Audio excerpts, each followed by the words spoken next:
Hello students, welcome to victory education. আমি তোমাদের Somnath sir চলে এসেছি তোমাদের সামনে নতুন একটি ক্লাস নিয়ে। তোমাদের আরআরবি গ্রুপ ডির যে 2022-এর যে কঠিন কঠিন শিফট এবং এনসিইআরটি ঠিক কোন কোন জায়গা থেকে এই প্রশ্নগুলো এসেছে তার যে একটা ক্লাস চলছিল, আজকে তার পার্ট 60। এই ক্লাসটা কিছুদিন বন্ধ রেখেছিলাম যেহেতু তোমাদের এনটিপিসি চলছিল, কিন্তু আগামী দিনে তোমাদের টেকনিশিয়ান, তোমাদের এএলপি এবং তোমাদের গ্রুপ ডি 2025-এর কথা মাথায় রেখে এই ক্লাসটা পুনরায় চালু করা হলো এবং 99টা শিফট তোমাদের কিন্তু করানো হবে। আজকে 60 নম্বর, এরকম 60টা নম্বর পার্ট বাংলায় তোমরা কোথাও খুঁজে পাবে না, কিন্তু আমার এখানে সুন্দর প্লেলিস্ট করা রয়েছে। 99 শিফট যে প্লেলিস্টটা, অর্থাৎ এই যে ক্লাসটা হচ্ছে যে প্লেলিস্টে, সেই প্লেলিস্টে তুমি যদি ক্লিক করো তাহলে কিন্তু সমস্ত ক্লাস অর্থাৎ পার্ট 1 থেকে 60 পর্যন্ত 60টা ক্লাস তোমরা পেয়ে যাবে। এই ক্লাসগুলো যদি রিভিশন করো প্রায় 6 দুয়ে 12, প্রায় 1000 plus MCQ series, 1000 plus MCQ তোমরা কিন্তু এই পার্টটার মধ্যে পেয়ে যাবে। দীর্ঘদিন ধরে আমি ক্লাস করাচ্ছি তোমাদের, এখান থেকে প্রচুর কমনও এসেছে, তাই প্রত্যেককে বলবো চ্যানেলটিকে সাবস্ক্রাইব করো। আর একটা কথা, তোমাদের 50 প্লাস সিলেকশন এবং 10,000 সাবস্ক্রাইবারের ফ্যামিলি কিন্তু ভিক্টরি এডুকেশন এখন হয়ে গেছে। Victory education next year 100 plus selection এবং প্রায় 1 লাখ সাবস্ক্রাইবারের কিন্তু স্বপ্ন নিয়ে আবার পথ চলা শুরু করেছে। তাই তোমাদের প্রত্যেককে বলবো চ্যানেলটিকে সাবস্ক্রাইব করতে, ক্লাসগুলোকে লাইক করতে। দেখো আজকে আমরা আলোচনা করতে চলেছি 29 সেপ্টেম্বর ফার্স্ট শিফটের যে প্রশ্ন এসেছিল 2022-এ, তার সমস্ত প্রশ্ন নিয়ে এবং তার ডিটেল সলিউশন নিয়ে শুরু করা যাক আজকের ক্লাস। দেখো প্রথম প্রশ্ন কি দিয়েছে, বলেছে নিম্নলিখিত গুলির মধ্যে কোনটি উদ্ভিদের তাপ নিয়ন্ত্রণে সাহায্য করে। তাপ নিয়ন্ত্রণ মানে উদ্ভিদের দেহের মধ্যে যে টেম্পারেচার রয়েছে সেই টেম্পারেচারটাকে নিয়ন্ত্রণ করবে। টেম্পারেচারটা কিভাবে নিয়ন্ত্রণ হবে না, সালোক সংশ্লেষ। দেখো সালোক সংশ্লেষ তো খাদ্য উৎপন্ন হয়, সালোক সংশ্লেষ তো খাদ্য উৎপন্ন হয়, তার সাথে তো টেম্পারেচার নিয়ন্ত্রণ করার কোনো ভূমিকা নেই। মূলের চাপ হবে না, সালোক সংশ্লেষ বাষ্পমোচন। কেন বলতো, কারণ বাষ্পমোচনে কি হয়, উদ্ভিদ অতিরিক্ত জল দেহের বাইরে বার করে দেয় বা এক্সেস পরিমাণ ওয়াটার দেহের বাইরে বার করে দেয়, এবং এই বাষ্পমোচন যখন হয় তখন বাষ্পমোচন প্রক্রিয়ার ফলে চতুর্দিক থেকে একটা তাপ সংগ্রহ করে, একটা শক্তি সংগ্রহ করে, যার ফলে কি হয়, এক্সেস পরিমাণ যদি তাপ টেনে নেয় তার চতুর্দিকে একটা শৈত্যের বা ঠান্ডার সৃষ্টি হয়। এরকম বাষ্পমোচনে ঠান্ডার সৃষ্টি হয়। দেখবে আমাদের যখন ঘাম হয় এবং আমরা যখন ফ্যানের তলায় বসি আমাদের দেহ অতিরিক্ত ঠান্ডা লাগে, কেন বলতো, কারণ বাষ্পায়নে ঠান্ডার সৃষ্টি। তাই বাষ্পমোচন হয়ে যাবে এখানে সঠিক উত্তর। আমরা বাষ্পমোচন চ্যাপ্টারে এনসিইআরটি ক্লাস 10-এ কি কি রয়েছে সেটা যদি একটু দেখি তাহলে দেখবো পত্রনের মধ্য দিয়ে যে পরিমাণ জল বেরিয়ে যায় তার সমপরিমাণ জল আবার জাইলেম বাহিকা দিয়ে পাতায় প্রবেশ করে। অর্থাৎ এই বাষ্পমোচনের আর একটা গুরুত্বপূর্ণ দিক হচ্ছে, পরবর্তীতে তোমাদের 2025-এর পরীক্ষায় চলে আসতে পারে বাষ্পমোচনের আর একটা যেটা দিক, সেটা হচ্ছে বাষ্পমোচনের ফলে কি হয় না, বাষ্পমোচনের ফলে কিন্তু তোমাদের যে মূল দিয়ে যে জল শোষণ, সেই জল শোষণটাও কিন্তু বৃদ্ধি পায়। অর্থাৎ যেরকম জল বেরিয়ে যাচ্ছে সেই সমপরিমাণ জল কিন্তু এখানে আবার ঢুকছে। ঠিক আছে, পাতার কোষগুলো থেকে জলাণু বাষ্পীভবন বা যেটাকে আমরা বলছি ট্রান্সপিরেশন, সেই ট্রান্সপিরেশনের টানের সৃষ্টি করে যা মূলের জাইলেম কোষ থেকে জলকে টেনে নিয়ে আসে। তাহলে বাষ্পীভবন বা বাষ্পমোচন যখন হবে তখন কি হবে না, তখন মূল থেকে আবার কিন্তু আবার যে রসটা, সেই রসটা কিন্তু মূলের মধ্য দিয়ে প্রবেশ করবে জাইলেম দিয়ে, কারণ জাইলেম দিয়ে জল প্রবাহিত হয় তোমরা জানো। তো এই যে উদ্ভিদের বায়বীয় অংশ থেকে জলীয় বাষ্প জল বেরিয়ে যাওয়াকে বাষ্পমোচন বলে। দেখো একদম সুন্দরভাবে রয়েছে এখানটা। বাষ্পমোচন মূল থেকে পাতায় জল এবং জলীভূত খনিজকে ঊর্ধ্বমুখী পরিবহনে সহায়তা করে। তাহলে যদি পরীক্ষায় প্রশ্ন আগামী দিনে পড়ে যায় যে কোন শারীরবৃত্তীয় প্রক্রিয়া মূল থেকে জলের ঊর্ধ্বমুখী পরিবহনে সহায়তা করে, সেটা উত্তর হচ্ছে বাষ্পমোচন বা ট্রান্সপিরেশন, মনে থাকবে। এবং দেখো তার ঠিক পরের লাইনে লেখা রয়েছে বাষ্পমোচন তাপমাত্রা নিয়ন্ত্রণেও সাহায্য করে। কিভাবে না, বাষ্পমোচনের ফলে কি হয় না, দেহে শৈত্যের সৃষ্টি বা দেহে ঠান্ডার সৃষ্টি হয়, তাই বাষ্পমোচন কিন্তু তাপমাত্রা নিয়ন্ত্রণেও সাহায্য করে। দিনের বেলা যখন পত্ররন্ধ্র খোলা থাকে তখন জাইলেমের মধ্যে দিয়ে জলের পরিমাণে বাষ্পমোচন টান প্রধান চালিকা শক্তি হয়ে ওঠে, এবং দিনের বেলা যখন পত্ররন্ধ্র খোলা থাকে, দিনের বেলা পত্ররন্ধ্র যখন ওপেন থাকে তখন এই বাষ্পমোচনই প্রধান চালিকা শক্তি হয়ে যায়, যে জলটাকে জাইলেম দিয়ে ওপরের দিকে তুলছে। বোঝা গেছে? তাহলে বাষ্পমোচন খুব একটা গুরুত্বপূর্ণ প্রক্রিয়া। তো এনসিইআরটি এইভাবে লাইন বাই লাইন যদি তোমরা পড়ে থাকো বা প্রত্যেকটা লাইন যদি তোমরা এরকম বুঝে বুঝে পড়তে চাও, তাহলে অবশ্যই আমাদের ভিক্টরি এডুকেশন অ্যাপ থেকে আমাদের সায়েন্স পেড ব্যাচ নিতে পারো, যেটা আমাদের মে থেকে শুরু হয়েছে for technician, ALP and group D. এই তিনটের জন্য ত্রিশূলের মতো করে তোমাদের শুরু করবে। 50 প্লাস সিলেকশন আমি আগে দিয়েছি, এবার 100 থেকে মানে কি বলবো 150 প্লাস সিলেকশন এর একটা মানে টার্গেট রয়েছে। ঠিক আছে, যদি ভর্তি হতে চাও অবশ্যই কন্ট্যাক্ট করতে পারো ওই নাম্বারে, অথবা অ্যাপ ডাউনলোড করতে পারো। চলো একদম লাস্টে কথা হবে, এখন শুধুমাত্র পড়াশোনা। চলো এই প্রশ্নটা ভীষণ গুরুত্বপূর্ণ। বলেছে যদি এক্স পর্যায় সারণী গ্রুপ 17 এবং পিরিয়ড 4 অন্তর্গত, দেখো একটা মৌল এক্স, দেখো পর্যায় সারণী কিন্তু আমাদের সিলেবাসে নেই, বাট এনটিপিসি তে পর্যায় সারণী থেকে প্রশ্ন এসেছে, এনটিপিসি তে পর্যায় সারণী থেকে প্রশ্ন এসেছে, তাই আমি সেক্ষেত্রে বলবো যে পর্যায় সারণীটা একটু করে যেতে। দেখো একটা মৌল এক্স পর্যায় 17 নম্বর গ্রুপ, 17 নম্বর গ্রুপ মানে 18 ঠিক আগের গ্রুপ, অর্থাৎ যেখানে হ্যালোজেন মৌলগুলো রয়েছে। কি বললাম? হ্যালোজেন মৌলগুলো রয়েছে। তাহলে এই 17 নম্বর গ্রুপে 4 নম্বর পিরিয়ড, দেখো 17 নম্বর গ্রুপটা আমাদের কিছু কিছু মুখস্থ থাকে, 1 নম্বর পিরিয়ড তো হাইড্রোজেন, এখানে আর কেউ নেই। তাহলে কি দেখো ফ্লোরিন, ক্লোরিন, ব্রোমিন, আয়োডিন, তাহলে 1 2, মানে আমি কি বলতে পারি যে ফ্লোরিনটা কোথায় থাকে 1 2 এবং হচ্ছে, দাঁড়াও 1 minute, fluorine, chlorine, bromine, iodine, তাহলে আমার ফ্লোরিনটা 2 নম্বর পিরিয়ড, ক্লোরিনটা 3 নম্বর পিরিয়ড, আর ব্রোমিনটা 4 নম্বর পিরিয়ড। ব্রোমিনের অ্যাটমিক নাম্বার কত? 35। দেখো ব্রোমিনের অ্যাটমিক নাম্বার 35। তুমি বলো স্যার একে আমি কি করে কনফিগারেশনে বানাবো বা কি করে কনফিগার করব?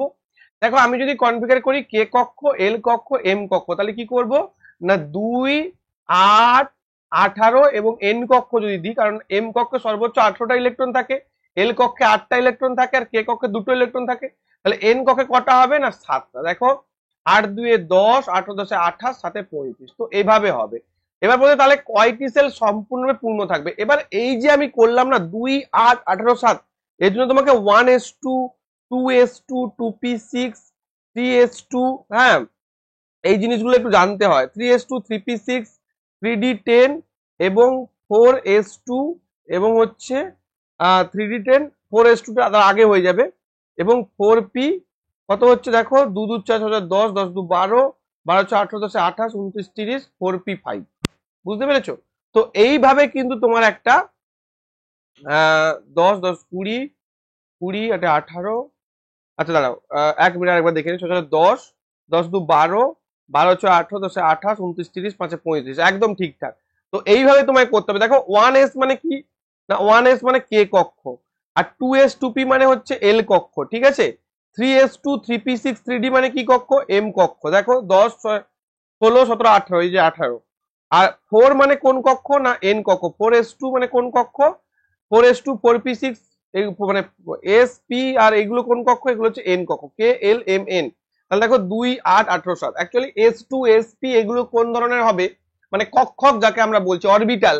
এই অরবিটালে যদি তোমরা ইলেকট্রন বিন্যাস জানতে চাও, আমি পরে কোনো একটা ক্লাসে ভালো করে বুঝিয়ে দেবো। তো আপাতত মনে রাখো কে কক্ষ, এল কক্ষ, এম কক্ষ, এন কক্ষ, এখানে কটা হবে 2 8 18 এবং 7। তাহলে এখানে বলেছে কয়টি সেল সম্পূর্ণরূপে পূর্ণ?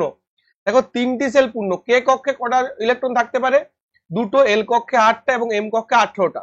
তাহলে 3টে সেল সম্পূর্ণরূপে পূর্ণ, option number 1 will be right answer. এটা খুব ভালো একটা মানে প্রশ্ন ছিল, এই ধরনের প্রশ্ন করার জন্য খুব একটা ভালো জ্ঞান থাকা দরকার। আচ্ছা এই যে আমরা এই যে অরবিট গুলোকে পূর্ণ করছি, এটা কোন মডেল দ্বারা বলতো? মনে রাখবে এটা বোরের মডেল দ্বারা, বোরের মডেল, এগুলো কিন্তু মনে রাখবে বোরের মডেল দ্বারা করছি, যেটাকে আমি বলছি N, n equal to 1, n equal to 2, n equal to 3, n equal to 4, ঠিক আছে। 2n স্কোয়ার দিয়ে আমরা করি না সর্বোচ্চ সংখ্যা কত ইলেকট্রন থাকতে পারে, এখানেও তাই। মাথায় ঢুকেছে? পরবর্তী প্রশ্ন। ভালো লাগলে ক্লাসটা ডেফিনেটলি লাইক করবে, এখানে পড়া সারণী দেওয়া রয়েছে। এই যে দেখো 1 নম্বর পিরিয়ড, 2 নম্বর, 1 নম্বর 2 নম্বর 3 নম্বর 4 নম্বর, 4 নম্বরে দেখো এই যে ব্রোমিন 17 নম্বর গ্রুপ, এটা 18 নম্বর গ্রুপ। অ্যালকেনের সঠিক সমগণীয় শ্রেণী, সমগণীয় শ্রেণী মানে কি, যেটা পরপর পরপর শ্রেণী যেগুলো হয় অ্যালকেন। দেখো অ্যালকেন বলেছে, অ্যালকেনের সংকেত কি বলতো? অ্যালকেন হচ্ছে CN H2N+2, তাহলে সি যদি 1 হয় তাহলে H কত হবে 4 হবে, তাহলে মিথেন। তারপরে কি হবে, সি যদি 2 হয় তাহলে এটা কত হবে 2 2 4 4 5 6 হবে, তার মানে C2H6। দেখো এই যে প্রথমটা C2H6 CH4 C2H6, এটা তো হবে না। তারপরে অ্যালকেনের সাধারণ সংখ্যা হচ্ছে CN H2N+2, CH4 যদি হয় C2H6, তারপর তুমি C এর জায়গায় 3 বসাও, তাহলে 3 2 6 7 8 C3H8, দেখো প্রথমটাই মিলছে। C এর জায়গায় 4 বসাও, 4 2 8 9 10, দেখো C4H10, তাহলে দেখো এই যে এইটা প্রথমটা মিলেছে, CH4 C2H6 C3H8 C4H10। মাথায় ঢুকেছে? তাহলে option number 1 will be your right answer. কি বললাম? Option number 1 will be your right answer. Clear হয়েছে? তো এইটাকে বলছি সমগণীয় শ্রেণী, কিন্তু দেখো এগুলো হবে না, CH4 তারপর C3, কেন? সি মানে সি মানে দেখো কার্বন কার্বন সিঙ্গেল বন্ড থাকবে, কোনটা না অ্যালকেনে কার্বন কার্বন সিঙ্গেল বন্ড থাকে। কি বললাম মাথায় ঢুকেছে? তাহলে দুটো কার্বন রয়েছে, তাহলে কি হবে, দুটো কার্বন থাকলে কি হয় ইথ, একটা কার্বন থাকলে মিথ, তিনটে কার্বন থাকলে প্রোপ, আর চারটে কার্বন থাকলে বিউট। এটা কি হয়েছে বিউটেন, এটা কি হচ্ছে প্রোপেন, এটা কি হয়েছে ইথেন, আর এটা হচ্ছে methane. Methane, ethane, propane, butane. পরবর্তীকালে নাম তোমাদের জিজ্ঞাসা করে নিতে পারে, তখন তোমরা এইভাবে উত্তর দেবে। চলো পরবর্তী প্রশ্ন। সংযোজন বিক্রিয়া, সংযোজন বিক্রিয়া মানে কি কম্বিনেশন রিয়াকশন, অর্থাৎ দুটো কম্বাইন হয়ে কি হবে, দুটো কম্বাইন হয়ে একটা হবে, দুই বা ততোধিক এলিমেন্ট বা কম্পাউন্ড। আমি কি বললাম, দুই বা ততোধিক এলিমেন্ট বা কম্পাউন্ড মিলিত হয়ে কি উৎপন্ন করবে, একটা প্রোডাক্ট উৎপন্ন করবে, তখন তাকে আমরা বলছি সংযোজন বিক্রিয়া। একটি একক বিক্রিয়া, ভাই এখানে আমি একটা কথা বলি, এখানে কিন্তু আমাদের সায়েন্সকে মুখস্থ করানো হয় না, সায়েন্সকে বোঝানো হয়, এবং কোন জায়গাটার সোর্স তুমি ফলো করবে সেই জায়গার সোর্সটা তোমাকে বলা হয়। অনেকে সোর্স দেখাবে না, পিজি বলে দেয়, কিন্তু এখানে আমি সোর্সটা দেখিয়ে যাই। ঠিক আছে, চলো। সংযোজন বিক্রিয়া সম্পর্কে নিচের কোন বিবৃতিটি সত্য, না কি বলবো আমি এখানটা, না আমি এখানটা বলবো একটি একক বিক্রিয়া একটি একক পণ্য পরিবর্তে একটি একক বিক্রিয়ক। একক বিক্রিয়ক মানে কি, এইটাকে বলা হচ্ছে বিক্রিয়ক, এইগুলোকে বলা হয় বিক্রিয়ক পদার্থ, আর এইগুলোকে বলা হয় প্রোডাক্ট বা পণ্য। বলেছে একটি একক বিক্রিয়ক থেকে একটি একক পণ্য, কি করে হবে, একটা বিক্রিয়ক থেকে একটা পণ্য না, একটা পণ্য উৎপন্ন হতে পারে, কিন্তু দুই বা ততোধিক এলিমেন্ট বা কম্পাউন্ড থাকবে, অর্থাৎ মৌল বা যৌগ থাকবে। শুধুমাত্র দুটি উপাদান পণ্য দিতে প্রতিক্রিয়া হয়, একটি একক পণ্য দুই বা অত্যধিক বিক্রিয়ক থেকে উৎপন্ন গঠিত হয়। একদম ঠিক কথা, একটা একক পণ্য অর্থাৎ একটা প্রোডাক্ট, একটা একক পণ্য দুই বা অত্যধিক বিক্রিয়ক থেকে গঠিত হয়, মানে দুই বা অত্যধিক বিক্রিয়ক থেকে একটাই প্রোডাক্ট উৎপন্ন হয়। মানে ধরো আমি ফর এক্সাম্পল বলতে C+O2 থেকে হলো CO2, তার মানে এই দুটো কি বিক্রিয়ক, আর এই যে প্রোডাক্টটা উৎপন্ন হলো দুটো আলাদা আলাদা বিক্রিয়ক থেকে একটা প্রোডাক্ট উৎপন্ন হয়েছে। বুঝতে পেরেছো? দেখো এই যে সংযোজন বিক্রিয়া আমাদের ক্লাস 10 এর যে ফার্স্ট চ্যাপ্টার কেমিক্যাল রিয়াকশন, সেখানে কিন্তু এই সংযোজন বিক্রিয়া বা কম্বিনেশন রিয়াকশন রয়েছে। দেখো ক্যালসিয়াম অক্সাইড প্লাস জল, ক্যালসিয়াম হাইড্রোক্সাইড উৎপন্ন হচ্ছে, তার মানে কি এটা একটা কি কম্পাউন্ড, এটা একটা কি কম্পাউন্ড, বা আমরা যেটাকে বলতে যৌগ। যৌগ কেন বলছি স্যার, কারণ দেখো দুটো ডিফারেন্ট কি রয়েছে, ডিফারেন্ট পরমাণু রয়েছে। ক্যালসিয়াম একটা পরমাণু, আবার অক্সিজেন একটা আর একটা পরমাণু, এখানে হাইড্রোজেন একটা অ্যাটম আর অক্সিজেন আর একটা অ্যাটম, তাহলে এটাও একটা কম্পাউন্ড। তাহলে এই যে দুটো কম্পাউন্ড বা এই যে দুটো যৌগ, এই দুটো যৌগ থেকে কি হচ্ছে না কলিচুন বা একটা আলাদা একটা পণ্য উৎপন্ন বা যৌগ উৎপন্ন হচ্ছে, এবং এখানে তাপ উৎপন্ন হয়েছে। দেখো এখানে সংজ্ঞা লেখা রয়েছে একটি বিক্রিয়ায় ক্যালসিয়াম অক্সাইড জলযুক্ত একটি মাত্র বিক্রিয়া জাত পদার্থ বা পণ্য উৎপন্ন হয়েছে। এরূপ বিক্রিয়া যেখানে দুই বা অত্যধিক বিক্রিয়ক পদার্থ থেকে, দেখো এক্সাক্ট যে লাইনটা আমরা এখানে দেখতে পেয়েছি না, এক্সাক্ট যে লাইনটা এখানে দেখতে পেয়েছি সেই লাইনটাই কিন্তু আমাদের এনসিইআরটি তে রয়েছে। এই জন্য যতই তুমি বুঝে পড়ো না কেন, এনসিইআরটি তোমাকে লাইনগুলো ফলো করা উচিত। এটা আমি আগেও বলেছি, আর এখনো কিন্তু বারবার বলে যাচ্ছি, আগেও বলে যাচ্ছি, আগেও বলেছিলাম, এখনো কিন্তু বলে যাচ্ছি আমি এটা বারবার, যে এরূপ বিক্রিয়া যেখানে দুই বা অধিক বিক্রিয়ক পদার্থ থেকে একটি মাত্র বিক্রিয়াত পদার্থ উৎপন্ন হয় তাকে সংযোজন বিক্রিয়া বলা হয়।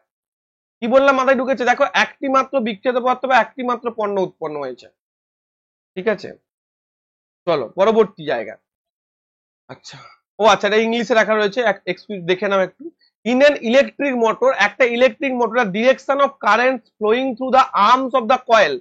দেখো ইলেকট্রিক মোটরে কি হয়, এরকম একটা নর্থ পোল আর সাউথ পোল দেওয়া থাকে, এবং এইভাবে কি হয় না, এই যে আর্ম গুলো দিয়ে কারেন্ট যায় তোমরা জানো নিশ্চয়ই, will be Fleming's left hand rule to each other due.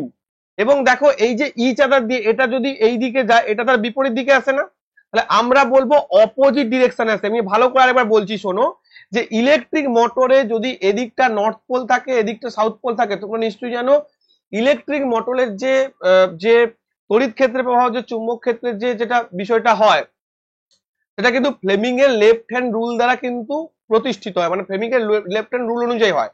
দেখো এই যে এই দিক দিয়ে তোমার কি যাচ্ছে, কারেন্ট যাচ্ছে, তাহলে আমি যদি ফ্লেমিং এর লেফট রুল ব্যবহার করে থাকি, তাহলে কারেন্টের দিক কোনটা, এইটা কারেন্টের দিক, এইটা কিসের দিক, তড়িৎ চুম্বকের দিক, তাই না, এটা হচ্ছে চুম্বকের দিক। আচ্ছা চুম্বকের দিক কোন দিকে হচ্ছে, দেখো নর্থ থেকে সাউথ, আর এই দিকে তড়িৎ প্রবাহ হচ্ছে, তার মানে এটা কোন দিকে যাবে, দেখো খেয়াল করো, এই দিকে তড়িৎ প্রবাহ হচ্ছে, এইদিকে তড়িৎ প্রবাহ, এদিকে চুম্বক প্রবাহ হচ্ছে, তার মানে এটা উঠবে ওপর দিকে, এটা উঠবে ওপর দিকে। এই বুড়ো আঙুলটা কি বোঝায়, বলের দিক বোঝায়, তার মানে এটা উঠবে ওপর দিকে, এটা যাবে নিচের দিকে। এবং তড়িৎ প্রবাহটা কোন দিকে হচ্ছে, এই দিকে তড়িৎ প্রবাহ হচ্ছে, এটা এবং তার অপর যে বাহুটা, এটা একটা বাহু আর এটা আর একটা বাহু, তো অপর বাহুটায় কিন্তু অপোজিট ডিরেকশনে মানে কারেন্টটা ফ্লো হচ্ছে। অর্থাৎ একটা বাহুতে যে ডিরেকশনে ফ্লো হচ্ছে, অপর বাহুতে অপোজিট ডিরেকশনে ফ্লো হচ্ছে। কিসের দ্বারা? ফ্লেমিং এর লেফট হ্যান্ড রুল দ্বারা। এটা অপোজিট ডিরেকশনে হচ্ছে। বোঝা গেছে? নেক্সট, এইচআইভি সম্পর্কিত কোন বিবৃতি মিথ্যা? এইচআইভি মানে কি না, হিউম্যান ইমিউনো ডেফিসিয়েন্সি ভাইরাস, অর্থাৎ যেখানে ইমিউন সিস্টেমটা, এই ইমিউন সিস্টেমটা টোটালি কোলাপস করবে এবং যার ফলে এইডস রোগ হবে। এইডস রোগ হবে, অ্যাকুয়ার ইমিউন মানে অ্যাকুয়ার ইমিউনো ডেফিসিয়েন্সি সিনড্রোম যেটাকে বলা হচ্ছে। একবার এইচআইভি আপনার রোগ প্রতিরোধ ব্যবস্থাকে দুর্বল করে দিলে জীবাণু আপনার শরীর দখল করতে পারে এবং আপনি অসুস্থ হয়ে পড়েন। এটা ঠিক রয়েছে। এইচআইভি আপনার এইচআইভি কি করছে? এক মিনিট। এইচআইভি আপনার রোগ প্রতিরোধ ব্যবস্থাপনাকে, আপনার শরীরকে রক্ষা করতে ব্যাহত করে। একদম ঠিক। অর্থাৎ আপনার রোগ প্রতিরোধ ব্যবস্থাটাকে ব্যাহত করছে, যার ফলে শরীর খারাপ করছে। ঠিক আছে। এইচআইভি আপনার লোহিত রক্তকণে প্রবেশ করে না। এইচআইভি কিন্তু লোহিত রক্তকণিকা প্রবেশ করবে না। এইচআইভি দুটো জায়গায় প্রবেশ করবে, একটা হচ্ছে ডব্লিউবিসি আর একটা হচ্ছে আমাদের লিম্ফোসাইট। দেখো, এই যে মানে লিম্ফ বলতে পারি, লিম্ফোসাইট না বলে লিম্ফ বলতে পারি, এটা লসিকা এবং শ্বেত রক্তকণিকা। লোহিত রক্ত নিয়ে কিন্তু প্রবেশ করবে না এবং এটা যৌন মিলনের ফলে হয়, এটাও কিন্তু ঠিকঠাক। দেখো ভালো করে বুঝবে, আমাদের যে এইচআইভি দেখো আমাদের শরীরে একটা জিনিস ভালো বোঝো, আমাদের শরীরে আরবিসির কাজ কি বলো চিনতে না? আরবিসির কাজ হচ্ছে আমাদের শরীরে অক্সিজেন এবং কার্বন ডাইঅক্সাইডকে বহন করা, তাই তো, এবং শরীরকে গরম রাখা, এটাও বলতে পারি। ডব্লিউবিসির কাজ কি? ডব্লিউবিসির কাজ হচ্ছে আমাদের শরীরের রোগ প্রতিরোধ ক্ষমতাকে উন্নত করে তোলা বা রোগ প্রতিরোধের মানে রোগের বিরুদ্ধে প্রতিরোধ ক্ষমতা গড়ে তোলা। লিম্ফের কাজ কি? লিম্ফও কিন্তু এরকম করে যে রোগের বিরুদ্ধে খানিকটা প্রতিরোধ গড়ে তোলে, লিম্ফ বা লসিকা। তো এই দুটোকেই কিন্তু এইচআইভি অ্যাটাক করে, মনে থাকবে। দেখো এখানে এনসিআরটি বইতে কিন্তু সিম্পল লেখা আছে, এইচআইভি যৌনাঙ্গের মাধ্যমে দেহে প্রবেশ করে এবং সারা দেহে লসিকা গুটিতে ছড়িয়ে পড়ে। লসিকার যে গুটি রয়েছে, লিম্ফ নোডস যেগুলোকে বলছে, সেই লিম্ফ নোডে কিন্তু ছড়িয়ে পড়ে। কি বললাম, মাথায় ঢুকেছে? এবং এটাও বলতে পারি আমরা, এইচআইভি কোথায় আক্রমণ করে? CD4+T লিম্ফোসাইট, এই টি লিম্ফোসাইটে কিন্তু আক্রমণ করে, টি লিম্ফোসাইট এবং শ্বেত রক্তকণিকা আক্রমণ করে। তাহলে দুটো জিনিস অপশন যদি থাকে তোমরা দাগ দেবে, একটা হচ্ছে শ্বেত রক্তকণিকা আর একটা হচ্ছে লিম্ফ মানে লসিকা। ঠিক আছে, চলো নেক্সট দেখো। নেক্সট প্রশ্ন খুব ভালো প্রশ্ন। ডাবলট হলো দুটি লেন্সের সঙ্গে, এটা ডবলট মনে করে, ডবলট হলো দুটো লেন্সের সংমিশ্রণ। একটি ডবল 20 সেন্টিমিটার ফোকাস হবে, এটা উত্তর লেন্স। যখনই আমাকে এরকম দেবে, আমরা কি করি? পাওয়ারটাকে কি করি? পাওয়ারটাকে কিন্তু একসঙ্গে যোগ করে দিই। মানে যখনই আমাকে পাওয়ার দেবে না, P = কি হয়? P1 + P2 হয়। কি বললাম বোঝা গেছে? তাহলে প্রথমটার পাওয়ার বের করো। প্রথমটার পাওয়ার কত হবে না? প্রথমটার পাওয়ার হবে, তোমরা P = 1/f জানো, তাহলে আমি করে দিই যে 1/20। তাহলে 1/20 মানে কি? এটাকে আমি যদি সেন্টিমিটার রয়েছে, মিটারে করতে হবে, তাহলে মিটারে করলে 20 × 5 = 100। দেখো 5 ডায়াপ্টার হচ্ছে। কি বললাম? 5 ডায়াপ্টার প্লাস, আর এর পাওয়ার কত হবে না? এর পাওয়ার হবে 1/50। তাহলে এখানে কত? -2d। তাহলে টোটাল পাওয়ার কত হচ্ছে? যখন দুটোকে অ্যাড করছি টোটাল পাওয়ার কত হচ্ছে না? 5 - 2 = হচ্ছে 3 ডায়াপ্টার। এবার 3 ডায়াপ্টার মানে হচ্ছে পাওয়ার। দেখো এখান থেকে আমি বলতে পারি যে অপশন নাম্বার 2। তবুও তোমাকে দিয়ে দেয় যে এবার ফোকাস বের করো, তাহলে ফোকাস = কি হবে? আবার 1/p করো, তার মানে 1/3। 1/3 হলে কত হয় না? 1/3 যদি করি, তাহলে আমাকে 1/3 মানে এটা মিটারে করছি, কিন্তু সেন্টিমিটার করলে কত হবে? 100/3। তাহলে 100/3 করলে কত হবে? 33.33 এত সেন্টিমিটার। কি বললাম বুঝতে পেরেছো? মানে এই যে পি, এই P = যে 1/f না, এটা কিন্তু মিটারে নেওয়া হয়। তাহলে মিটার থেকে তোমাকে সেন্টিমিটার করে নিতে হবে। তো এখানে হচ্ছে 3 আর এখানে 33.3 সেন্টিমিটার। ক্লিয়ার করতে পেরেছি আমি? ওকে, ফাইন, ভেরি গুড। চলো, কি বলেছে? যখন একটি সূক্ষ্ম সাদা আলোকগুচ্ছ একটি প্রিজমের মধ্য দিয়ে গমন করে তখন কোন ঘটনাটি ঘটে না? দেখো যখন একটা সাদা আলোক রশ্মিগুচ্ছ প্রিজমের মধ্য দিয়ে যাবে না, তখন কিন্তু রশ্মিটা বিচ্ছুরিত হবে, ডিসপারশন হবে, অর্থাৎ ভেঙে যাবে। কিসে ভাঙবে? Red, orange, yellow, green, blue, indigo, violet. এবং মনে রাখবে, অর্থাৎ এই যে ভায়োলেট না, এই ভায়োলেটটা হচ্ছে সব থেকে বেশি পরিমাণ কি হবে না? ডেভিয়েটেড হবে, অর্থাৎ সব থেকে বেশি পরিমাণ বিচ্যুত হবে এই ভায়োলেট। আর সব থেকে কম পরিমাণ বিচ্যুত কে হবে? রেড বা লাল। এবং সব থেকে তরঙ্গ দৈর্ঘ্য কার বেশি? লাল আলো। সব থেকে তরঙ্গ দৈর্ঘ্য কার কম? সেটা হচ্ছে বেগুনি আলোর কম। এবং যদি তোমাকে বেগুনি অপশনে না থাকে, তার পরের অপশনটা হচ্ছে সব থেকে বেশি বিচ্যুত হবে ইন্ডিগো, তারপরেরটা হচ্ছে সব থেকে বেশি বিচ্যুত হবে ব্লু। এইরকম করে করে চলবে। অর্থাৎ এই দিকটা হচ্ছে সব থেকে বেশি বিচ্যুত হয়, ওপরের দিকের গুলো সব থেকে কম বিচ্যুত হয় তাই তারা ওপরে থাকে, আর নিচের গুলো সব থেকে বেশি বিচ্যুত হয় তাই তারা নিচে থাকে। ওকে, খুব ভালো প্রশ্ন। বলছে একটি সার্কিট বিবেচনা করুন যেখানে 10 ওহম 20 ওহম এবং 30 ওহমের তিনটি রোধ 220 ভোল্টের একটি ব্যাটারির সাথে একে অপরের সাথে সমান্তরালভাবে সংযুক্ত রয়েছে। তুল্য রোধ এবং 20 ওহমের মধ্য দিয়ে তড়িৎ প্রবাহ গণনা করুন। তাহলে দেখো আমাকে এরকম একটা রেজিস্ট্যান্স, এরকম একটা রেজিস্ট্যান্স, এরকম একটা রেজিস্ট্যান্স আমার কিন্তু যুক্ত রয়েছে। ওকে, এরকম তিনটে রেজিস্ট্যান্স আমার যুক্ত রয়েছে একটা ব্যাটারির সাথে। ব্যাটারিটা হচ্ছে 220 ভোল্টের একটা ব্যাটারি। 10 ওহম 20 ওহম এবং 30 ওহমের এগুলো কিন্তু যুক্ত রয়েছে। ওকে, 10 ওহম 20 ওহম 30 ওহম। তাহলে যদি 10 ওহম 20 ওহম 30 ওহম যদি পরপর পরপর যুক্ত থাকে আমি কি বলতে পারি? আমি তুল্য রোধ ইকুয়াল টু কি বলতে পারি? 1/R parallel is equal to 1/R1 plus 1/R2 plus 1/R3। তাহলে 1/10 প্লাস 1/20 প্লাস 1/30। তাহলে কি বলতে পারি? 60, 10, 6 60, 20, 3 60, 30, 2 60। বা আরপি ইকুয়াল টু কি বলতে পারি? উল্টে যাবে 60/11। তাহলে দেখো 60/11 অনেকগুলো অপশন রয়েছে। এবার আমাকে বলেছে কি, এবার আমাকে বলেছে এখান দিয়ে 20 ওহমের মধ্যে দিয়ে কত কারেন্ট যাবে। তাহলে 20 ওহম যেহেতু প্যারালালি যুক্ত, প্রত্যেকটা রেজিস্ট্যান্সের কিন্তু ভোল্টেজটা কি সেম, 220 ভোল্ট। তাহলে 20 ওহমের রেজিস্ট্যান্স কত? 20 ওহম এবং ভোল্টেজ কত? 220 ভোল্ট। তাহলে আই ইকুয়াল টু কি পাবো? ভি/আর 220/20। তাহলে 0 0 কাটবে 11, তাহলে 11 অ্যাম্পিয়ার। আর রেজিস্ট্যান্স তুল্য রোধ কত হচ্ছে? 60/11। তাহলে 60/11 আর 11, option number B will be our right answer. মাথায় ঢুকেছে নাকি বিষয়টা বলো? মাথায় ঢুকেছে? ক্লিয়ার? ওকে, চলো পরবর্তী প্রশ্ন। শুধু বলবো একটা করে লাইক দাও আর চ্যানেলটাকে সাবস্ক্রাইব করো, ঠিক আছে? তোমাদের ভালোবাসা এবং সিলেকশনের জোরে চ্যানেলটা কিন্তু 10K হয়ে গেছে। শুভ রথযাত্রার দিনে আজকে আমি ক্লাসটা করাচ্ছি। তো আশা করি আগামী দিনে তোমাদের সিলেকশন এখান থেকে আরো ভরে ভরে আমি দিতে পারবো, ঠিক আছে? সোডিয়াম ক্লোরাইড, দেখো এই যে প্রশ্নগুলো ঠিক কোন জায়গা থেকে আসছে সেই জায়গাগুলো আমি তোমাদের বলে বলে যাচ্ছি। সোডিয়াম ক্লোরাইডের জলীয় দ্রবণের সাথে অ্যামোনিয়া, সোডিয়াম ক্লোরাইডের জলীয় দ্রবণ মানে কি? NaCl প্লাস মনে করো H2O প্লাস মনে করো NH3 প্লাস মনে করো CO2 যখন দেব তখন এখানে কি উৎপন্ন হবে? তখন এখানে উৎপন্ন হবে NaCO3 উৎপন্ন হবে, যেটাকে আমরা কি বলি? যেটাকে আমরা বলি বেকিং সোডা।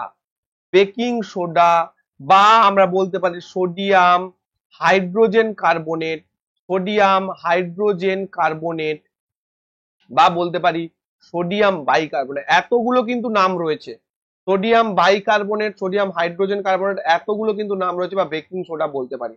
দেখো আমরা যদি এনসিইআরটি দেখি ভালো করে খেয়াল করো, এই যে লেখা রয়েছে খাবার সোডা। এই যে বেকিং সোডাকে আমরা কি বলি? খাবার সোডা।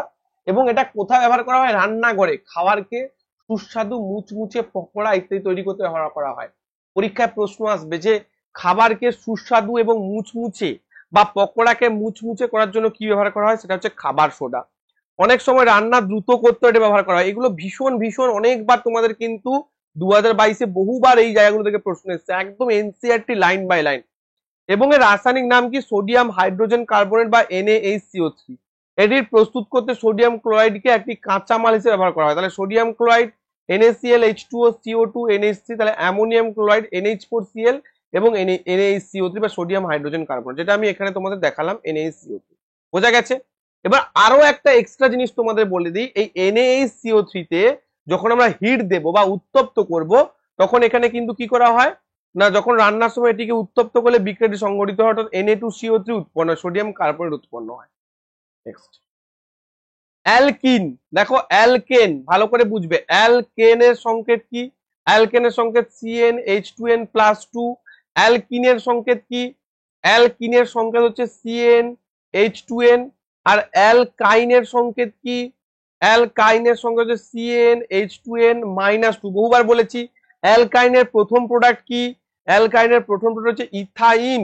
ইথাইন C2H2, কি বললাম? Ethyne C2H2। অ্যালকিনের প্রথম প্রোডাক্ট কি? এগুলো পরীক্ষা আছে। ইথিন। ইথিন কি হবে না? C2H4।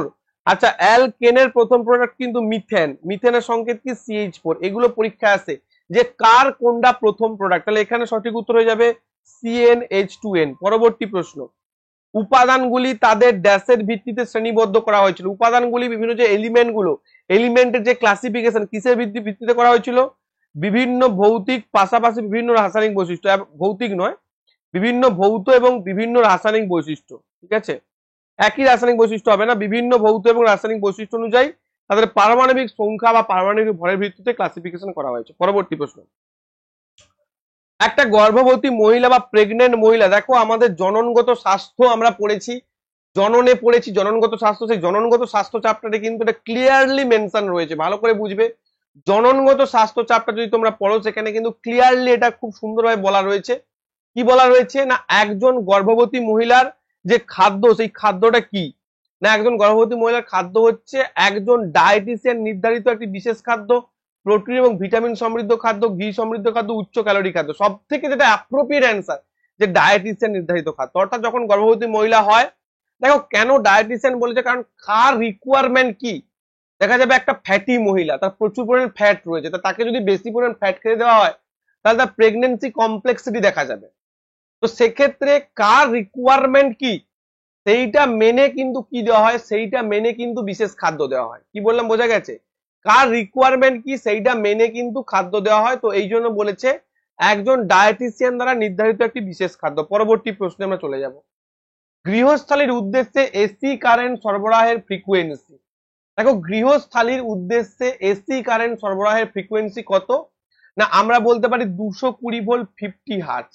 50 হার্টজ হচ্ছে কিন্তু আমাদের এসি কারেন্ট সরবরাহের ফ্রিকোয়েন্সি। পরবর্তী প্রশ্ন, দেখো ডায়াগ্রাম ভিত্তিক প্রশ্ন, আগের বছর বায়োলজি ডায়াগ্রাম ভরে ভরে এসছে, এবছর কিন্তু ফিজিক্স কেমিস্ট্রি ডায়াগ্রামও আসতে পারে। তাই তোমরা কমেন্ট করে জানাবে যে ফিজিক্স এবং কেমিস্ট্রি ডায়াগ্রামের ক্লাস তোমাদের লাগবে কিনা।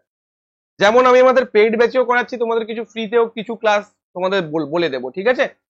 এখানে একটা মানুষের কিডনিকে দেখানো হচ্ছে, যে কিডনি, এই কিডনির গোবিনী কোন বিন্দুতে কিডনি থেকে বেরিয়ে যায়, গোবিনী কোথা থেকে বেরোবে, এই যে হাইলাম বা এই জায়গাটা থেকে, এই জায়গাটা থেকে গোবিনী বেরোবে, তাই না। গোবিনী বা যেটাকে আমরা বলছি গোবিনী, গোবিনী কোথা থেকে বেরোবে, এই জায়গাটা থেকে গোবিনী বেরোবে, বোঝা গেছে। তাহলে পয়েন্ট 2, এরকম প্রশ্ন কিন্তু পরীক্ষায় পড়ে। এই দেখো গোবিনী বেরোচ্ছে এই জায়গাটা থেকে। পরবর্তী প্রশ্ন, একটি গোলাকার দর্পণে বক্রতা কেন্দ্রের সম্পর্কিত নিম্নলিখিত কোনটি সত্য। দেখো গোলাকার দর্পণে বক্রতা কেন্দ্র কোথায় থাকে না, একটা গোলাকার দর্পণ যে বৃত্তের বা যে স্ফেয়ারের অংশ ছিল তার কেন্দ্রটাই হচ্ছে গোলাকার দর্পণের বক্রতা। তাহলে এইটা মনে করো, এই গোলাকার দর্পণে এইটা মনে করো আমার বক্রতা কেন্দ্র। কি বললাম মাথায় ঢুকেছে, এইটা মনে করো আমার বক্রতা কেন্দ্র। এবার কি বলেছে, যে কোনো, আচ্ছা নর্মাল কাকে বলে বলতো, নর্মাল কাকে বলবো, নর্মাল বলবো কেন্দ্র থেকে এই যে বৃত্তের পরিধি পর্যন্ত সংযোজক যে রেখা, এই যে রেখা, এটাকে আমি নর্মাল বলবো, এইটাকেই আমি নর্মাল বলবো, ঠিক আছে। এইটাকে আমি কি বলবো, নর্মাল বলবো। তার মানে স্যার তুমি যদি, আমি যদি প্রশ্ন আসে স্যার, আচ্ছা এই যে প্রিন্সিপাল অ্যাক্সিস, এই প্রিন্সিপাল অ্যাক্সিস তো কেন্দ্র এবং পরিধিকে যোগ করছে, তাহলে এটাও কি একটা নর্মাল, ইয়েস এটাও কিন্তু একটা নর্মাল। অর্থাৎ মিরারের সারফেস থেকে কেন্দ্রগামী, বক্রতা কেন্দ্রগামী যে কোনো রেখাটাই হচ্ছে কি নর্মাল। এইটুকু বোঝা গেছে যে কোনটা নর্মাল, এটাই তো বুঝতে পারো না, কোশ্চেন কি সলভ করবে। যে কোনো দিকে যাওয়া আলোক রশ্মি বক্রতা কেন্দ্রের মধ্য দিয়ে আয়নার সাথে নর্মাল, অর্থাৎ ভালো করে বোঝো, মানে এটা একটু ভুল বলছে, বক্রতা কেন্দ্রের মধ্য দিয়ে, আচ্ছা এই প্রশ্নটা একটু করে দাও, ঠিক করে দাও, এইখানটা এটা করো, বক্রতা কেন্দ্রের মধ্য দিয়ে, বাংলা ভাষাটা একটু ভুল রয়েছে, বক্রতা কেন্দ্রের মধ্য দিয়ে, হ্যাঁ বক্রতা কেন্দ্রের মধ্য দিয়ে যাওয়া আলোক রশ্মি, বক্রতা কেন্দ্রের মধ্য দিয়ে যে কোনো দিকে যাওয়া আলোক রশ্মি আয়নার সাথে নর্মাল। আমি তো এটাই বললাম, আমি কি বললাম, বক্রতা কেন্দ্রের দিক দিয়ে যাচ্ছে মানে কি, এই দিক দিয়ে মনে করো গেল, আবার মনে করো এদিক দিয়ে গেল, যে দিক দিয়েই যাক না কেন সেটা কিন্তু বক্রতা কেন্দ্রের মধ্য দিয়ে যাচ্ছে মানে কি, সেটা তো আয়নার যে কোনো একটা সারফেসে যাবে। আর যে কোনো একটা সারফেসে যাচ্ছে আবার বক্রতা কেন্দ্রের মধ্য দিয়ে যাচ্ছে মানেই ওটা কিন্তু আয়নার সাথে নর্মাল হবে। বাট যদি এটা মনে করো আমার ফোকাস দিয়ে যায়, যদি ফোকাস দিয়ে যায় তাহলে কি হবে, ফোকাস দিয়ে যাওয়া মানে কি, ধাক্কা লেগে তো সমান্তরাল হয়ে যাবে, প্যারালাল চলে যাবে, তো প্যারালাল চলে যাবে, এটা তো নর্মাল হবে না। কি বললাম মাথায় ঢুকেছে, কারণ নর্মাল হতে গেলে আমাকে সেন্টার দিয়ে যেতে হবে, তা ফোকাস দিয়ে গেলে হবে না, আর 90 ডিগ্রি হচ্ছে না, তাহলে শুধুমাত্র একটাই হবে। আয়নার বক্রতা কেন্দ্র দিয়ে যাওয়া আলোক রশ্মি আপতন কোণ 90 ডিগ্রি, এটা সম্পূর্ণ ভুল, 90 ডিগ্রি হবে না। কি করে 90 ডিগ্রি হবে, মনে রাখবে বক্রতা কেন্দ্র দিয়ে যখন আলোক রশ্মি যায় অবতল দর্পণে, যে পথে যায় আবার সেই পথেই ফিরে আসে, এই পথে যায় এই পথে ফিরে আসে। দেখো এগুলো ডিটেল, সরি, দেখো ভালো করে খেয়াল করো, এই যে এটা দেখতে পাচ্ছ এইটা হচ্ছে কিন্তু নর্মাল, এইটা হচ্ছে নর্মাল, ঠিক আছে। কিন্তু দেখো এইখানটা দিয়ে যাচ্ছে, এই যে দেখো আলোক রশ্মি গেল সেন্টার দিয়ে এবং আবার ফিরে চলে গেল, তার মানে এইটা কিন্তু নর্মাল, এটা কিন্তু নর্মাল। এটাও দেখো এই যে সেন্টার দিয়ে গেল আবার ফিরে চলে গেল, অপোজিট হচ্ছে বলে মনে হচ্ছে, এটাও একটা নর্মাল। এই যে প্রিন্সিপাল অ্যাক্সিস, এটাও কি নর্মাল? ইয়েস, এটাও একটা নর্মাল। বোঝা গেল? পরবর্তী প্রশ্ন। আচ্ছা, যারা বুঝতে পারছো না যে কোনো জায়গায় কমেন্ট বক্সে আমাকে জানাবে, আমি সাধ্যমতো চেষ্টা করবো ভালো করে বুঝিয়ে দেওয়ার। প্রদত্ত সার্কিটের রোধ কত? দেখো এগুলো সমান্তরাল সার্কিট, পরপর যুক্ত রয়েছে, তাহলে সমান্তরাল সার্কিটে আমরা কি বলি? আর সমান্তরাল equal to R1 plus R2 plus R3। কি বলতে পারি? 5 প্লাস 3 প্লাস 2, অর্থাৎ 5 6 7 8 9 10, 10 ওহম ইকুয়াল টু আমরা বলতে পারি। চলো 10 ohm will be right answer. Next প্রশ্ন। অত্যাধিক উচ্চ বিদ্যুৎ প্রবাহ বন্ধ করে সার্কিট এবং যন্ত্রপাতি রক্ষা করে কে? দেখো অত্যাধিক যে উচ্চ প্রবাহ বন্ধ কে করবে? না ফিউজ তার। ফিউজ তার কি টিন এবং সিসার বা টিন এবং লেডের দ্বারা নির্মিত একটা যে তার, যেটা কি করবে, যেটাকে আমি বলতে পারি যে নিম্ন গলনাঙ্ক। অর্থাৎ এই যে ফিউজ তার, এই ফিউজ তার কিন্তু হচ্ছে উচ্চ রোধ এবং নিম্ন গলনাঙ্ক বিশিষ্ট। তাহলে উচ্চ রোধ হলে কি হবে? একটু বেশি পরিমাণ তড়িৎ যেতে পারবে না। উচ্চ রোধ মানে কি? উচ্চ রোধ মানে বেশি পরিমাণ তড়িৎ যেতে পারবে না। বেশি পরিমাণ তড়িৎ না যেতে পারলে কি হবে? ওটা তাপ সৃষ্টি করবে এবং নিম্ন গলনাঙ্ক হওয়ার জন্য গলে যাবে এবং বিদ্যুৎ বিচ্ছিন্ন। তাহলে সঠিক উত্তর কি হবে? ফিউজ তার। পরবর্তী প্রশ্ন বলছে identify the following type of reaction. দেখো NaCl একটা অ্যাকুয়াস AgNO, সোডিয়াম ক্লোরাইড এবং সিলভার নাইট্রেট, এটা তো ডাইরেক্ট তোমাদের এনসিইআরটি তে রয়েছে। ভালো করে বোঝো, এখানে কিন্তু আয়ন এক্সচেঞ্জ হয়। যেমন ধরো Na প্লাস Cl মাইনাস, আর AgNO3 কি হয়? Ag প্লাস এবং NO3 মাইনাস। তাহলে এই যে Ag প্লাস এবং Cl মাইনাস যুক্ত হয়ে যাবে এবং Na আর NO3 যুক্ত হয়ে যাবে। তাহলে যুক্ত কি করবে? না AgCl গঠন করবে আর প্লাস হচ্ছে NaNO3 গঠন করবে। এবং এর মধ্যে একটা কিন্তু কি হচ্ছে? একটা দেখো প্রেসিপিটেট হচ্ছে, সিলভার ক্লোরাইডের সাদা অধ্যক্ষেপ পড়ে। এবং এই ডাবল ডিসপ্লেসমেন্ট রিঅ্যাকশন হওয়ার ক্ষেত্রে এটা কিন্তু দুটোকেই অ্যাকুয়াস হতে হবে, দুটো রিঅ্যাক্ট্যান্টকেই কিন্তু কি হতে হবে, বা দুটো বিক্রিয়ক পদার্থকে অ্যাকুয়াস হতে হবে বা জলীয় হতে হবে, না হলে কিন্তু বিক্রিয়াটা হবে না। পরবর্তী প্রশ্ন বলেছে মেন্ডেল কেন বৈশিষ্ট্যের উত্তরাধিকার নিয়ন্ত্রণ আইন আবিষ্কার করতে সফল হয়েছিলেন? তিনি বংশধরদের সংখ্যাগত গণনা রেখেছিলেন, বিবর্তন প্রক্রিয়া সময় তার জ্ঞান ব্যবহার না, প্রাণীর পরিবর্তে উদ্ভিদ না, বৈজ্ঞানিক। তিনি সংখ্যাগত গণনা রেখেছিলেন, অর্থাৎ তিনি একজন গণিতবিদ ছিলেন। তিনি গণিতবিদ থাকার জন্য প্রত্যেকটা বংশে তিনি ফেনোটাইপ জেনোটাইপের একটা সংখ্যাগত মান ক্যালকুলেট করতেন। সংখ্যাগত মান ক্যালকুলেট করার জন্যই কিন্তু তিনি এত ভালোভাবে জিনিসটাকে খুব ভালোভাবে ক্যালকুলেট করেছেন। এবং এটা কিন্তু তার এনসিইআরটি বইতে খুব সুন্দর করে লেখা রয়েছে। দেখো মেন্ডেল তার বিজ্ঞান এবং গণিতের জ্ঞান সংমিশ্রণ ঘটিয়েছিলেন। তিনি সর্বপ্রথম প্রতি জনুতে দৃশ্যমান নির্দিষ্ট প্রলক্ষণের হিসাব রেখেছিলেন। অর্থাৎ তিনি প্রতি জনুতে যে দৃশ্যমান হচ্ছে যে বৈশিষ্ট্যগুলো আসছে, কি কি বৈশিষ্ট্য আছে তার ম্যাথমেটিক্যাল বা নিউমেরিক্যাল হিসাব রেখেছিলেন, এবং তার জন্য কিন্তু তার যে বংশানুসরণ যে সূত্রাবলী এতটা সাফল্য হয়েছে। ক্লিয়ার করতে পেরেছি? তো এই ছিল আজকের ক্লাস, আশা করি প্রত্যেকে বুঝতে পেরেছো। ব্যাস তোমাদের একটাই কথা বলবো, 15ই মে থেকে কিন্তু এই ব্যাচটা স্টার্ট হয়েছে। খুব বেশি ক্লাস হয়নি, চাইলে তোমরা অ্যাডমিশন নিতে পারো। Physics, chemistry, biology, EVS, computer সবকিছু এখানে শেখানো। ভাই একটা কথা বলতে পারি, সোমনাথ স্যার মাঝপথে ছেড়ে কখনো পালাবে না। সোমনাথ স্যার ভালো করে সিলেবাস শেষ করবে, সোমনাথ স্যার সমস্ত কিছু কমপ্লিট করে দেবে, এবং তার ফসল রয়েছে যারা আমাদের এখান থেকে চাকরি পেয়েছে। ওই হোয়াটসঅ্যাপ স্ক্রিনশট একবার ফলো করলাম, মানে একবার দিলাম ওরকম না, একদম রোল নাম্বার, তাদের ইন্টারভিউ, আরো ইন্টারভিউ তোমাদের আসতে চলেছে যারা আমাদের এখানে সাফল্য পেয়েছে। তো যদি আগামী দিনে technician, LP, NTPC, group D যে কোনো পরীক্ষায় সাফল্য পেতে চাও, নির্দ্বিধায় তুমি ভিক্টরি এডুকেশনে অ্যাডমিশন নিতে পারো একদম রিজনেবল প্রাইসে। 1049 টাকা প্রাইস রাখা হয়েছে। অনেকে তোমাকে 200 টাকায় সায়েন্স কোর্স বিক্রি করবে, কিন্তু ঢুকে দেখতে হবে 200 তো দূর, মানে 5 টাকায় দিলেও ওটা নেওয়া উচিত ছিল না তোমার। ঠিক আছে? তো এই জন্য বলবো এই কোর্সটা নিতে পারো। তো এখানে সাকসেসফুল ক্যান্ডিডেটের ছবি ছাপা রয়েছে, সবকিছু রোল নাম্বার দিয়ে দেখতেই পারো। যারা সায়েন্সের সাথে সাথে জিকেটা চাইছো, কারণ জিকে একটা ভাইটাল পয়েন্ট হয়ে গেছে, তারা এই কম্বো ব্যাচটা নিতে পারো। আদারওয়াইজ আমাদের অ্যাপ রয়েছে, অ্যাপ ডাউনলোড করে তোমরা কোর্সগুলো সম্পর্কে ভালো করে জেনে নিতে পারো। সবাই খুব ভালো থেকো। আর যারা ফ্রিতে ক্লাস করছো, এই ক্লাসগুলো আমাদের এখন কন্টিনিউ চলবে। টেকনিশিয়ানের previous years, LP previous years, NTPC answer কি বললো, এনটিপিসি প্রিভিয়াস ইয়ার্স, এবং তোমাদের কিছু theory class, math, GI class সব কিন্তু সাইমালটেনিয়াসলি চলবে। তাই প্রত্যেককে বলবো, রেলে সাফল্য পেতে চাইলে অবশ্যই চ্যানেলটাকে লাইক করবে, শেয়ার করবে এবং সাবস্ক্রাইব করবে। থ্যাংক ইউ প্রত্যেকে, দেখা হবে পরের ক্লাস। Thank you.